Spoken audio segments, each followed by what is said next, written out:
Direct selling industry को वो मुकाम अभी तक हासिल नहीं हुआ है जिसकी ये हकदार है, और वो मुकाम कैसे मिल सकता है।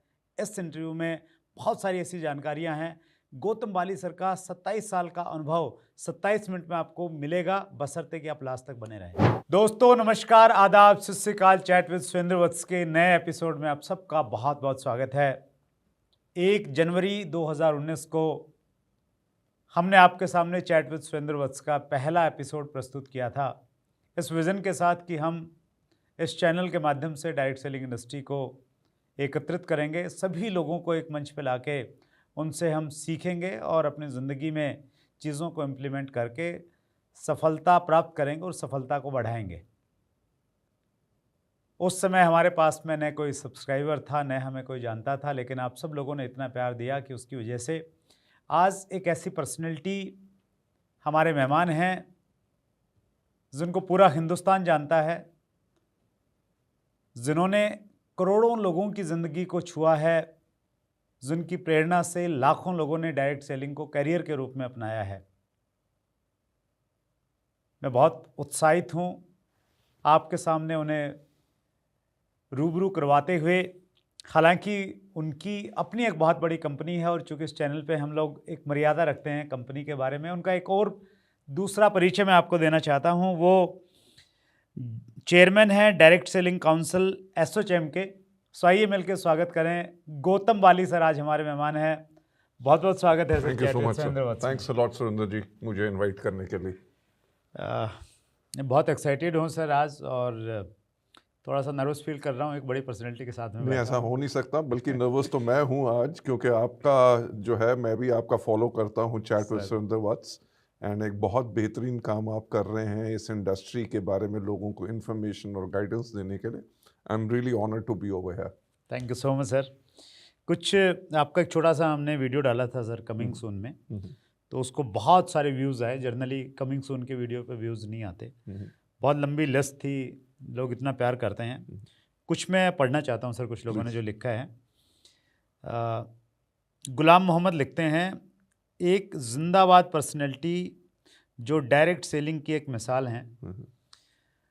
नबीन डी विश्वकर्मा ने लिखा है, करोड़ों लोगों की ज़िंदगी बदलने वाले डायरेक्ट सेलिंग के भगवान आ रहे हैं। रात्विक ने लिखा है, dynamic personality in network marketing, I am a big fan. Prashant Kumar ने लिखा है, डायरेक्ट सेलिंग के रियल हीरो की धमाकेदार एंट्री हो रही है। ग्रो विद राजेंद्र पाल ने लिखा है, महानायक of direct selling. Last comment पढ़ रहा हूँ सर मैं अनूप कुमार का, नेटवर्क मार्केटिंग के जन्मदाता इन इंडिया। सो बहुत प्यार करते हैं सर लोग आपको, और आप डिज़र्व करते हैं सर ये सारे कॉम्प्लीमेंट। सर ऐसा डिज़र्व मैं नहीं करता, मेरा ख्याल से इस इंडस्ट्री इन चीज़ों को डिज़र्व करती है, and I am really thankful इतने सारे लोगों को इतना प्यार देने के लिए। But I don't think so कि मैंने कभी ऐसा कुछ किया है। मैंने सिर्फ वो ही किया है जो इस इंडस्ट्री में हर एक को करना चाहिए, and I am really happy कि अगर हम लोगों की ज़िंदगियों को बदल सके हैं, उनकी ज़िंदगी में कुछ बदलाव ला सके। Thank you so much everybody. Thank you sir. Mahatma Gandhi ji से एक बार किसी ने पूछा था कि आप मुझे कुछ ज्ञान दीजिए, कुछ शिक्षा दीजिए। ये इंसिडेंट मैंने कहीं पढ़ा, तो शायद गांधी जी ने या उनके किसी साथी ने उनको बोला कि गांधी जी की जीवनी आप पढ़ लीजिए, उससे आपको बहुत कुछ शिक्षा मिल जाएगी। तो महान लोगों की जो ज़िंदगी होती है सर, उससे बहुत कुछ सीखने को मिलता है।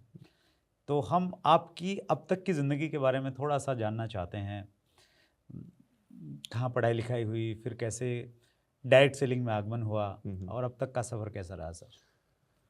हाँ, मैं एक बात कहना चाहूँगा कि god has been very very kind हर एक चीज़ में। अगर अपनी थोड़ी सी बैकग्राउंड मैं बताना चाहूँ, मेरा जन्म हुआ था, मेरे फादर सेंट्रल गवर्नमेंट के एक एम्प्लॉय थे, custom and central excise department में काम करते थे। एंसेस्टरली हमारी फैमिली जम्मू एंड कश्मीर की है, बट 1947 के अंदर वो दिल्ली माइग्रेट कर गए थे। तो मेरा जन्म दिल्ली में हुआ। मेरे 2 बड़ी बहनें हैं और मैं घर में सबसे छोटा था।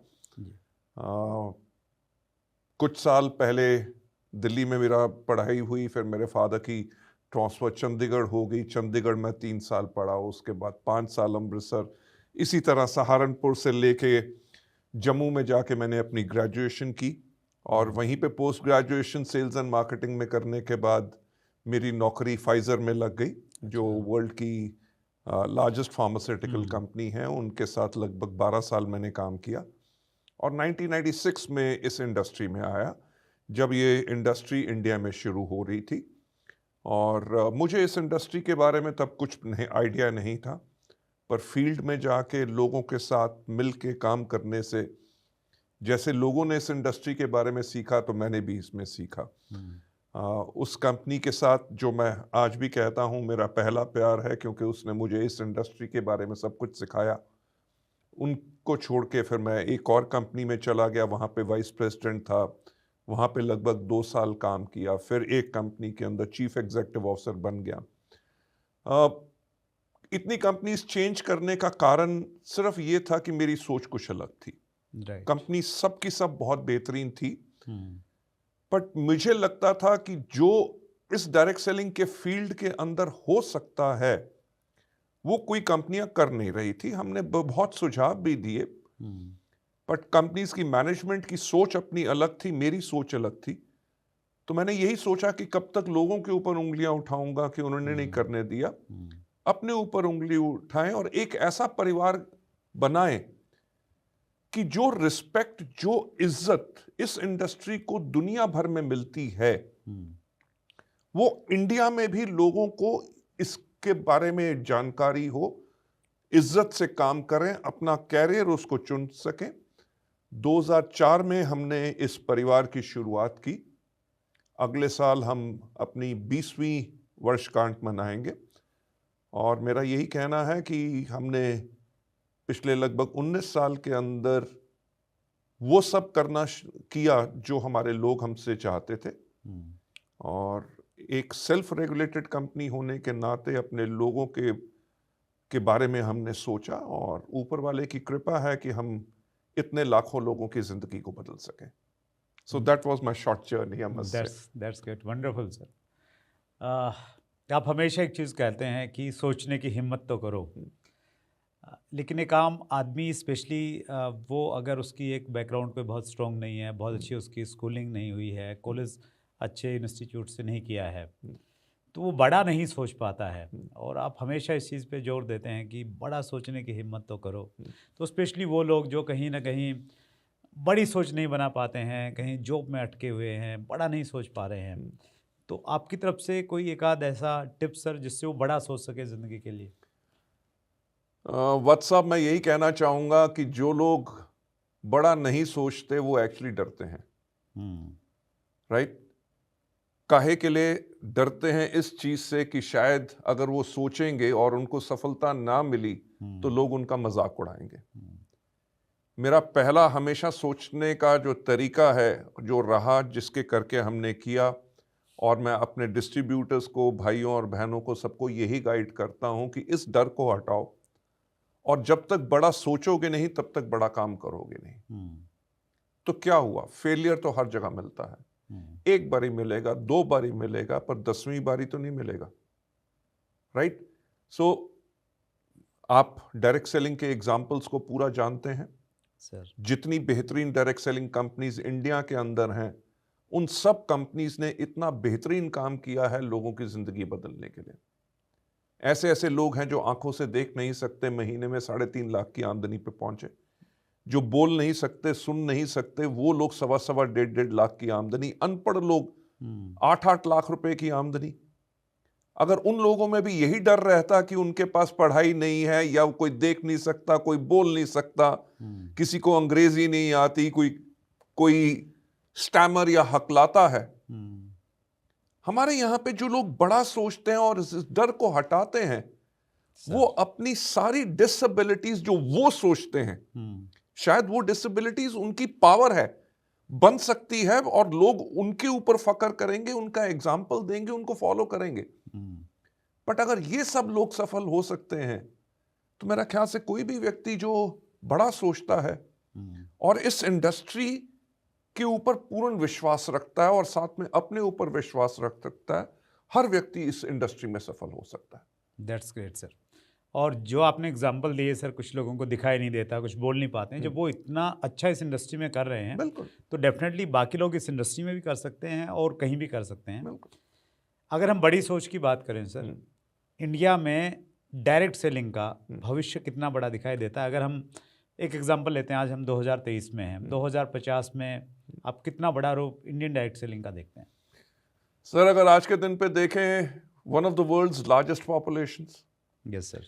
वर्ल्ड के हम यंगेस्ट नेशन के अंदर हैं। 70% से ज्यादा हमारी पॉपुलेशन की उम्र 35 साल से कम है। जी सर। इतनी बड़ी मिडिल क्लास पॉपुलेशन जिसके पास डिस्पोजेबल इनकम बहुत बड़ी है। दूसरी चीज, people want to improve their lives, जिंदगियों को बदलना चाहते हैं। उतनी अपॉर्चुनिटी और कहीं होगी नहीं। राइट। इसीलिए मेरा जो आइडिया है, इनफैक्ट आंकड़े तो ये कहते हैं कि we are looking at this industry to be a multi billion dollar industry. आज के दिन पे वर्ल्ड की टॉप डायरेक्ट सेलिंग कंट्रीज के अंदर इंडिया का नाम आ चुका है। जी सर। एंड अगले आने वाले लगभग 15 सालों के अंदर अगर मैं कहूं तो वर्ल्ड की टॉप 3 जो मार्केट्स के अंदर डायरेक्ट सेलिंग के अंदर इंडिया होगा। That's great sir. That's a phenomenal potential, और जिसके करके लोग इस इंडस्ट्री को अपना कैरियर चुन के आने वाले समय के लिए अपना भविष्य इसमें पूरा बना सकते हैं। क्योंकि मार्केट तो अभी ग्रो हो रही है। अभी रूल्स आए हैं, ब्यूरोक्रेसी से लेके सारा का सारा सिस्टम इसको समझ रहा है। अच्छी कंपनीज क्या होती हैं, गलत कंपनियों में नहीं लोगों को जाना, उसके बारे में लोगों को समझ मिल रही है। पहले तो बहुत साल ऐसा रहा कि जहां पे इस इंडस्ट्री के अंदर स्टेबिलिटी के कोई एग्जाम्पल ही नहीं होते वेरी थे। True sir. आज के दिन पे आप लोगों को देखते हैं जो सफल हैं एक एक कंपनी के अंदर, पिछले 15-15 20-20 साल से लगातार इनकम पा रहे हैं और कॉन्टिन्यूसली ग्रो कर रहे हैं। और आने वाले समय के लिए मैं एक और चीज जो कहना चाहूंगा, जो मैंने पिछले लगभग 5 साल में देखा सर। कि जो फर्स्ट जनरेशन डायरेक्ट सेलर्स थे, आज के दिन पे उनकी सेकंड जनरेशन यानी कि उनके बच्चे, बेटे या बेटियां, वो भी डायरेक्ट सेलिंग में आ रहे हैं। Yes sir, very true. जहां पे माँ बाप को इतना विश्वास है कि जिस इंडस्ट्री के अंदर वो हैं और उनको उसका भविष्य उज्जवल लगता है, तभी वो अपने यंग बच्चों को जो 18-19 साल के होते हैं उनको इस इंडस्ट्री में लेके आ रहे हैं, क्योंकि इस इंडस्ट्री का भविष्य is very very strong and very very glorious. That's great sir. हमने भी एक प्रयास किया था लोगों में कॉन्फिडेंस बिल्ड करने के लिए। हमने 4 एपिसोड कंटिन्यू ऐसे किए थे सर, जिसमें हमने फर्स्ट जनरेशन और सेकंड जनरेशन दोनों को आमंत्रित किया था। वंडरफुल। तो उन्होंने अपने एक्सपीरियंसेस शेयर किए, क्यों उन्होंने अपनी नेक्स्ट जनरेशन को लेके आए। और एक दो एग्जांपल मेरे पास ऐसे भी हैं सर, थर्ड जनरेशन आ गई है मतलब इंडस्ट्री में, जिन्होंने 24-25 साल पहले शुरू किया था, उनकी थर्ड जनरेशन अभी काम कर रही है। आपने बहुत अच्छा विज़न दिया सर। अभी हमारा स्थान world federation direct selling association के अनुसार 11वां है पूरी दुनिया में, और आपने कहा 15 सालों में हम तीसरी पोजीशन में टॉप 3 में आने की क्षमता रखते दिस हैं। Is my vision for the industry, हमारे देश के लिए। और गौतम सर कह रहे हैं तो उसके एक बहुत बड़े मायने हैं, और बहुत बड़े कॉन्फिडेंस के साथ में आपको इस इंडस्ट्री में निश्चित रूप से काम करना चाहिए। एक दो सीरियस टॉपिक्स पे आपसे डिस्कस करना चाहता हूँ सर। इस समय भी मतलब इतना सालों के बाद भी आप 1996 से इंडस्ट्री में हैं, और ऑलमोस्ट तभी इंडिया में शुरुआत हुई थी। तो कितना साल हो गया सर? 24 और 23, 27 साल हो गए। 27 सालों के बावजूद भी लोग डायरेक्ट सेलिंग को स्कैम के रूप में देखते हैं। ये सोचते हैं कि नहीं, ये तो चिटफंड वाले हैं। तो ये धारणा कब बदलेगी सर? ये बहुत ही टफ एक क्वेश्चन आपने व्हाट्सएप पूछा है। मेजॉरिटी जो लोग इसको स्कैम या बाकी चीजों के बारे में समझते हैं, वो ज्यादातर वो लोग होते हैं जिन्होंने इस इंडस्ट्री को पहचाना नहीं सर। राइट।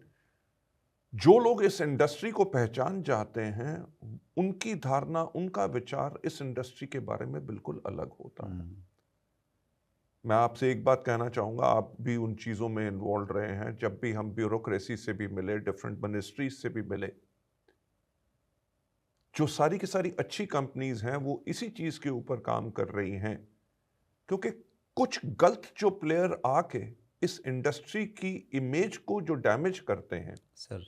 हमारी सरकार से यही प्रयास है कि ताकि रूल्स के साथ साथ अगर कोई रेगुलेटरी बॉडी हो जिसके करके लोगों को जो इसके ऊपर विश्वास नहीं है, जब सरकार से कोई मान्यता प्राप्त हो, हमें अगर कोई रेगुलेट करे इस इंडस्ट्री को ताकि गलत प्लेयर्स ना आ सकें, तो उस समय तक जब तक ये नहीं होगा तो कुछ ना कुछ लोग आके अगर गलत फ्रॉड करेंगे जिससे एंटायर इंडस्ट्री को बुरा नाम मिलेगा। पर मैं आप लोगों से अपने चैट पे सुरेंद्र वत्स जी के व्यूअर्स से मैं एक बात कहना चाहूंगा, इस इंडस्ट्री को समझो।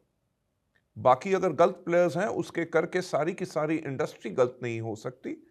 जो सेल्फ रेगुलेटेड और अच्छी कंपनीज हैं जो पिछले कितने समय से चल रही हैं, उनको समझो ताकि आप इसमें अपना कैरियर बना सको। चीज़ें बदलेंगी, हमें उम्मीद रहना चाहिए। और डायरेक्ट सेलिंग रूल्स आने के बाद में एक लीगल रिकॉग्निशन तो हमें मिल गया है, विश्वविद्यालयों में पढ़ाया जाने लग गया है, तो उससे भी कहीं ना कहीं हमें एक सोशल, एक जो सामाजिक मान्यता है वो कहीं ना कहीं हमें मिल रही है। चूँकि आपके पास बहुत नॉलेज है सर, बहुत बड़ा एक्सपीरियंस है, एक लास्ट क्वेश्चन मैं पूछना चाहता हूँ इस इंटरव्यू के लिए। एक डायरेक्ट सेलर अगर सीरियसली इस इंडस्ट्री में आना चाहता है या उसने शुरुआत किया है, उसको करियर के रूप में वो ले रहा है, एक अच्छी कंपनी का चुनाव करने के लिए क्या पैरामीटर्स उसके पास में होने चाहिए? मैं जब इस इंडस्ट्री में 1986 में आया था, तो मेरा ख्याल से आज से 27 साल पहले मेरी भी सोच शायद उसी व्यक्ति के साथ जैसे होगी जो आज के दिन पे इसको नया एज अ कैरियर लेने की कोशिश कर रहा है सर। तो इस इंडस्ट्री के जानने के लिए मैंने एक किताब पढ़ी जिसका नाम मुझे आज भी याद है, the encyclopedia of network marketing. उस किताब को लिखा था एक बहुत बड़े लीडर जो वर्ल्ड ओवर के हैं डायरेक्ट सेलिंग के अंदर, कॉल्ड रैंडी गेज। जब मैंने उस किताब को पढ़ा तो उन्होंने कहा कि सिलेक्टिंग द राइट कंपनी, उन्होंने किसी प्लान को महत्व नहीं दिया, उन्होंने प्रोडक्ट्स के बारे में महत्व नहीं दिया। उन्होंने सबसे पहले कहा कि जो आपको सही कंपनी सिलेक्ट करनी है, कंपनी को सिलेक्ट करने के लिए सबसे पहले आप कंपनी की मैनेजमेंट को देखें। राइट। सुरेंद्र जी, आप मानेंगे नहीं कि उस समय मुझे कुछ समझ नहीं आया कि कंपनी की मैनेजमेंट को क्यों देखना है। मैंने यही सोचा कि कंपनी का काम है एक अच्छा मार्केटिंग प्लान हो, अच्छे प्रोडक्ट्स दे, जो डायरेक्ट सेलर हैं वो प्रोडक्ट बेचेंगे, अपनी मेहनत के करके टीम बनाएंगे, आमदनी पाएंगे, कंपनी ने उनको आमदनी देनी है। कंपनी की मैनेजमेंट से क्या लेना देना। पर जैसे जैसे समय इस इंडस्ट्री में बीता, मुझे तब समझ आया कि कंपनी की मैनेजमेंट, यानी कि जो कंपनी को मैनेज कर रहे हैं, उनको देखना क्यों जरूरी है। क्योंकि उनकी अगर सोच डिस्ट्रीब्यूटर्स के प्रति है, उनकी सोच ईमानदार है, वो एथिकली काम करना चाहते हैं, कोई शॉर्टकट अपनाना नहीं चाहते। अगर उस कंपनी की मैनेजमेंट के लिए एक्चुअली ये दर्द है कि वो लोगों की जिंदगियां बदलें, ऐसी कंपनी के अंदर आप लोगों का कैरियर भी सेफ रहेगा, आपकी ग्रोथ उसके अंदर जरूर रहेगी। क्योंकि जो मैं हमेशा कहता हूं, मैं अभी भी आपकी इंटरव्यू से पहले मैं जब बाहर बैठा था सर, तो वशिष्ठ जी के साथ जो मेरी डिस्कशन हो रही थी उसके अंदर मैं भी एक किताब के बारे में डिस्कस कर रहा था, जिसके अंदर उन्होंने कहा गया कि कंपनी को कोई भी चलाने वाले जो व्यक्ति होते हैं उनका लेवल ऑफ लीडरशिप से, फॉर एग्जांपल लीडर 5 लेवल के होने चाहिए। उस कंपनी की स्ट्रैटेजिक थिंकिंग कैसी है, उस कंपनी की विजन कैसी है। सर, एक अच्छी अगर मैनेजमेंट होगी जो लोगों के प्रति सोच रही है, वो इन चीज़ों का ख्याल करेगी कि समय कैसे बदल रहा है, हमारे लोगों की ज़रूरत कैसे बदलेगी, उनको टूल्स कैसे चाहिए होंगे, उनको प्रोडक्ट्स कैसे चाहिए, हम अपने लोगों को और ज़्यादा गाइड कैसे करें, हम कैसे इन्वेस्ट करें कि हमारे लोग और ग्रो कर सकें। ये चयन, ये सिलेक्शन आप सबको खुद करना पड़ेगा। अगर कभी एक आधी बारी गलती आपसे हो भी गई तो कोई बात नहीं, क्योंकि गलती किए बगैर कोई सीखता नहीं है। पर जो भी कंपनी को आप अपना direct selling as a career चुने, मेरा ख्याल से उस कंपनी का इतिहास और उस कंपनी की मैनेजमेंट की तरफ देखें, तभी जाके आपका जो कैरियर है बिल्कुल स्टेबल रहेगा। That's great sir. ये एक पैरामीटर अगर सही होगा सर, हम्म, तो ऐसी उम्मीद की जा सकती है फिर बाकी चीज़ें ऑटोमेटिकली सही ही ऑटोमेटिकली मिलेंगी, प्रोडक्ट भी सही मिलेगा, हम्म, कंपनसेशन प्लान भी सही मिलेगा, वो सारी चीज़ें फिर ऑटोमेटिकली अलाइन मिलेंगी उसके साथ बिल्कुल में। Absolutely that's great. देखिए सर, हमारी इंडस्ट्री में जो हमारी इंडस्ट्री बदनाम है, तो उसमें अनएथिकल वर्किंग तो कहीं ना कहीं रहती है, और स्पेशली अगर कुछ कंपनीज में अनएथिकल वर्किंग है, चूँकि आप एक लीजेंड है इंडस्ट्री में, उनके लिए स्पेशली आप जो मतलब जैसे कैसे करके ये इन किन प्रकारेण बहुत तेज़ी से कंपनी को बड़ा करना चाहते हैं, उनके प्रो एंड कॉन्स क्या क्या होंगे, उनको क्या करना चाहिए? अगेन एक बहुत ही टफ आपने क्वेश्चन पूछा।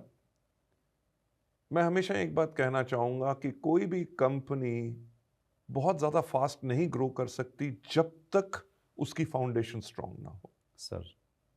राइट? आपका भी तजुर्बा इस इंडस्ट्री के अंदर बहुत पुराना है। मैंने भी अपने पिछले 27 साल के इतिहास में देखा है कि कंपनियां आती हैं, साल 2 साल हल्ला मचाती हैं, ये कर दिया वो कर दिया, उसके बाद ना तो उनकी ग्रोथ स्टेबल रह सकती है, ना वो कंपनी स्टेबल रहती है। सो मेरा हमेशा एक जो मानना है कि जब कंपनीज सेल्फ रेगुलेटेड होती हैं, कि यानी कि वो हमेशा अपने डिस्ट्रीब्यूटर्स या जो भी आप टर्मिनोलॉजी दें उनके प्रति काम करती हैं, फाउंडेशन ईयर्स में उनको अपने आप को प्रूव करना पड़ता है, उसके बाद उनकी ग्रोथ का मोमेंटम ऑटोमेटिकली आता है, राइट। बिकॉज उन्होंने एक फाउंडेशन और सिस्टम्स को सही पुट किया। तो ये मेरा इसमें मानना है। I hope I have answered your question. Yes yes, आप ये कहना चाह रहे हैं सर, थोड़ा पेशेंस के साथ में काम करें, मार्केट में पहले अपने आप को प्रूव प्रूव करें, करें, और अनएथिकल तरीके से काम करेंगे तो फिर लंबा नहीं जा लंबा पाएंगे। नहीं जा एक दो साल में, जैसे इतिहास बता भी रहा है सर, मैंने भी बहुत नज़दीक से चीज़ों को देखा है। कोई कंपनी आते है, ऐसा लगता है कि ये तो सब कुछ उड़ा के ही ले उड़ा के जाएगी, ले जाएगी और 2-3 साल में वो कंपनी दिखती ही नहीं, दिखते उसके नहीं। लोग नहीं दिखते, और दिखते हैं तो वो गायब सी हो जाती है कहीं ना कहीं। और जिन कंपनियों ने धीरे धीरे शुरुआत की, प्रिंसिपल्स पे खड़े रहे, आज वो बहुत बड़ा काम कर रहे हैं। देखिए, मैं एक और बात कहना चाहूंगा कि आप कुछ लोगों को बेवकूफ बना सकते हैं कुछ समय के लिए, सभी लोगों को हमेशा के लिए आप बेवकूफ नहीं बना सकते।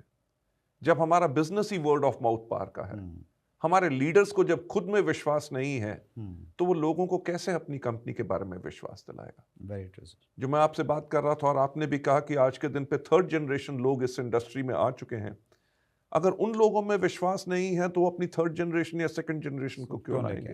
Very true. और यही लोगों का विश्वास, जो मेरा हमेशा एक कहना होता है सुरेंद्र जी, कि लोग कभी किसी कंपनी को ज्वाइन नहीं करते, वो उस व्यक्ति को ज्वाइन करते हैं जो कंपनी को दिखाने गया है।